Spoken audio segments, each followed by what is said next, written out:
ukitaka kujua mahusiano yamefanikiwa ni watu wanapoachana.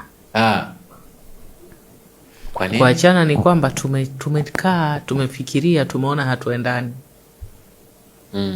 Manake mahusiano yamefanikiwa.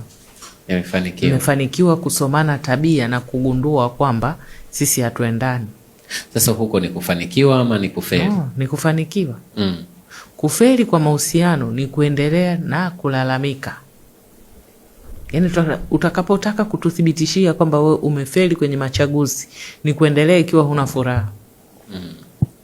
Lakini kitu kingine katika saikolojia, watoto wako watakushika ujinga wakijua kwamba ulikuwa kwenye mazingira hatari na ulikaa. Ndio maana unaona watoto wengi sana waliokulia katika nyumba ambayo baba au mama alikuwa ananyanyasika kwenye ndoa wanawachukia wale wazazi, kwa sababu wanaamini kwamba hukuweza kujisimamia.